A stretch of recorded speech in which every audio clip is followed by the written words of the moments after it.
Segala sesuatu itu berasal dari keheningan. Kosong adalah isi, isi adalah kosong.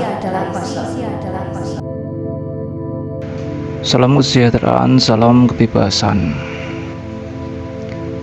Ada salah satu perkataan dari para pendahulu yang ada di Jawa. Kata-katanya adalah ojo kagetan, ojo gumunan. Jangan gampang kaget dan jangan gampang terpukau terhadap sesuatu. Karena kedua hal ini, kaget dan terpukau ini akan meniadakan Tuhan.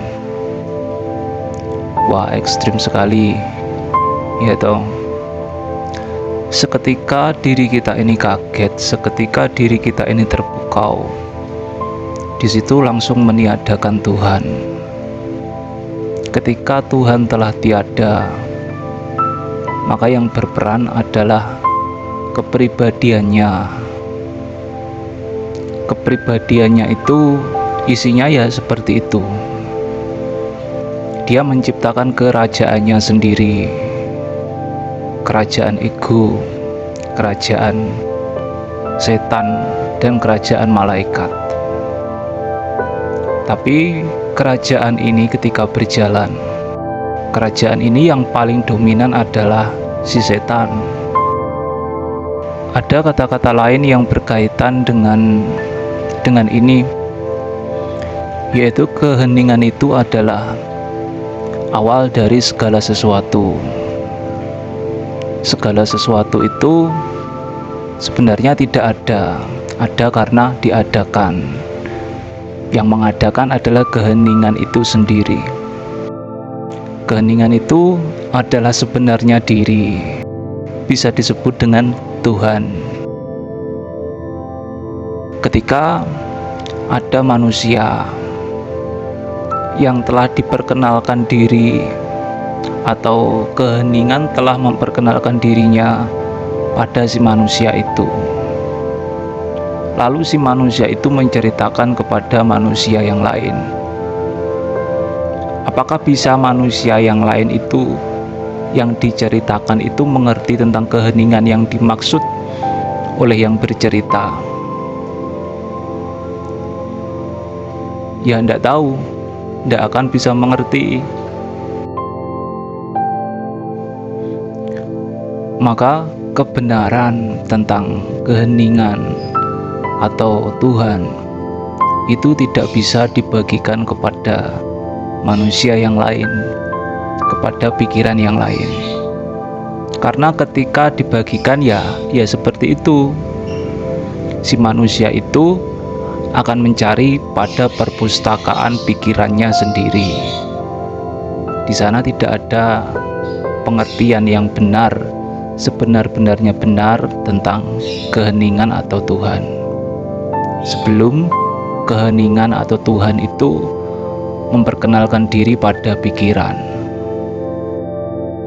Gambaran termudah ketika pikiran itu mencari tahu tentang keheningan di dalam perpustakaannya. Imajinasi termudah yang akan didapatkan oleh pikiran adalah adanya sesosok manusia yang sedang kesepian, ya toh? Manusia yang sedang kesepian, segala sesuatu tidak ada kecuali si manusia itu. Itu adalah imajinasi paling tinggi yang bisa diperoleh pikiran untuk mencerna keheningan. Lah ini tidak pernah ada aku yang mengenal, menilai, ataupun merasakan, ataupun mengidentifikasi tentang keheningan. Selama masih ada yang merasakan, mengidentifikasi, mengenal, maka bukan itu yang dimaksud dengan keheningan. Tapi semua itu baik itu merasakan, mengenal, mengidentifikasi, itu akan ditemukan ketika pikiran mencari tahu tentang keheningan di dalam perpustakaan dirinya sendiri. Kembali pada topik pembahasan, yaitu kaget dan terpukau. Kaget dan terpukau ini salah dua dari kemelekatan. Kemelekatan ini sama dengan pikiran bawah sadar. Sedangkan pikiran bawah sadar itu terjadi karena sebuah kebiasaan dari keheningan yang terbiasa untuk terisi, atau keheningan yang terbiasa untuk mempribadi. Segala sesuatu itu berasal dari keheningan. Kosong itu adalah isi, isi itu adalah kosong, kosong itu adalah keheningan. Isi itu berasal dari pembeda yang dilakukan oleh pikiran terhadap perwujudan dari keheningan itu sendiri. Jadi bagi keheningan, apa-apa yang dibedakan oleh pikiran itu, semuanya, segala sesuatu itu tidak pernah ada. Tidak pernah ada bagi keheningan, tapi ada bagi pikiran. Kalau dari atas, prosesnya yang pertama adalah keheningan. Keheningan mendekat, muncullah si penyaksi. Mendekat lagi, lalu dia mempribadi. Nah, proses mempribadinya keheningan inilah yang terus-menerus berulang, menyebabkan sebuah kemelekatan, atau terbentuklah catatan di dalam pikiran bawah sadar. Jadi ya otomatis keheningan itu akan otomatis mempribadi. Kalau diimajinasikan sebagai pendekatan menggunakan pikiran, itu sama seperti kesepian yang menjadi ramai. Kesepian itu adalah keheningan, sedangkan ramai itu adalah dunia pikiran. Karena di dalam pikiran itu terdapat berbagai macam perbedaan. Bisa juga diimajinasikan dengan ruang yang gelap serta lampu senter.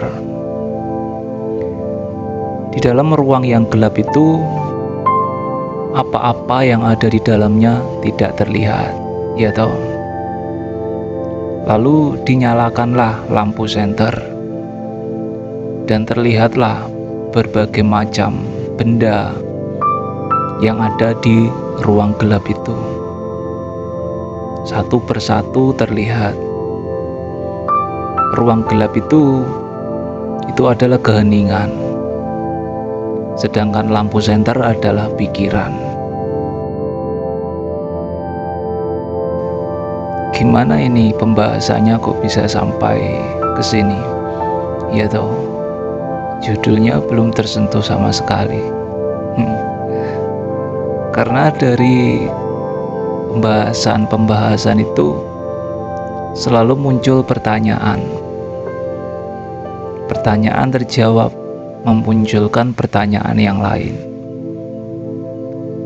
Dan semuanya saling berkaitan, menjadi mata rantai sebab akibat.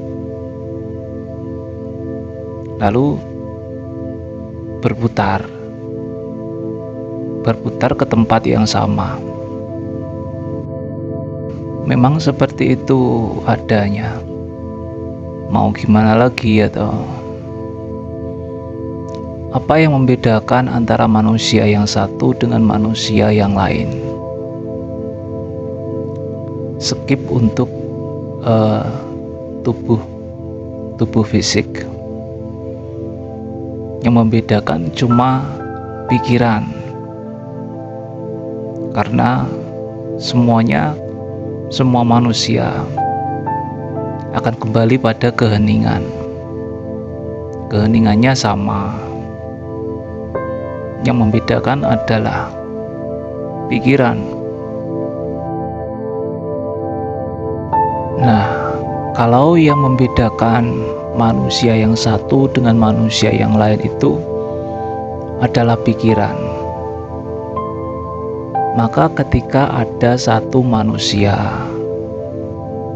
yang memiliki kemampuan, memiliki sesuatu yang beda, yang lebih menonjol dari manusia yang lain, faktor utama dan satu-satunya adalah pikiran.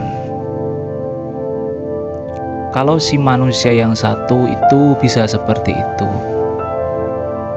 berarti semua manusia pun juga bisa. Lalu mengapa ada manusia yang terkagum-kagum, terheran-heran dengan sesuatu yang terlihat terlihat berbeda, terlihat mencolok, padahal kalau dia mau, dia bisa melakukan. Mengapa? Ya toh, kalau sampai kita terheran-heran, terkaget-kaget, terkagum-kagum, itu sama dengan diri kita merendahkan diri kita sendiri. Dan apa yang terjadi ketika diri kita merendahkan diri kita sendiri?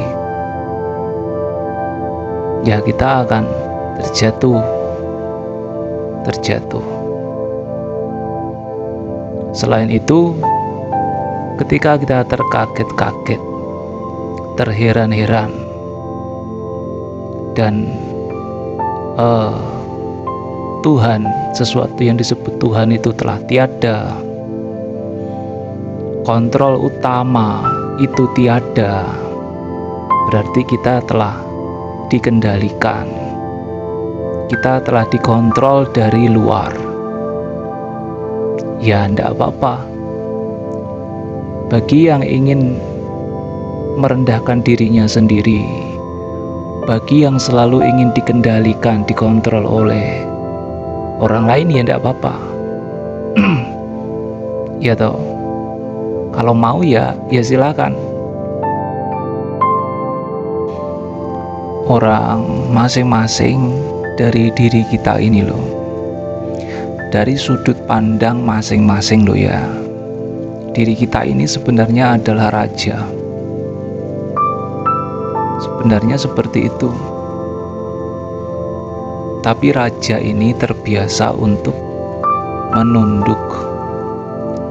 Sebab utamanya karena merasa rendah diri, karena selalu terkagum-kagum dengan sesuatu yang mencolok. Ya toh. Dan terkaget-kaget, terkagum-kagum itu merupakan hal yang normal, tidak bisa tidak bagi normalnya manusia. Karena itu adalah respon alamiah bawah sadar. Dan respon alamiah bawah sadar itu akan berjalan ketika pemegang kendali utamanya itu telah tiada, meniadakan dirinya sendiri. Pekerjaan terakhir setelah kita itu murtad ya. Pekerjaan terakhir kita setelah kita itu murtad adalah meniadakan apa-apa yang sudah pernah diadakan, yang tersimpan di dalam pikiran bawah sadar itu. Prosesnya tadi kalau mengadakan kan dari atas ke bawah, dari keheningan yang mempribadi. Untuk meniadakan, kita kembalikan ke atas, jadi dibalik, dari kepribadian menuju ke keheningan. Dan ini bukan pekerjaan yang mudah. Ini adalah pekerjaan yang sangat sulit sekali, karena kita akan dihadapkan oleh realitas yang sudah kita adakan sebelumnya. Ya toh, mungkin akan sampai menangis darah. Wah, horor banget. Ya, sedikit saja, sedikit dongeng, sedikit cerita. Salam kesejahteraan, salam bebas.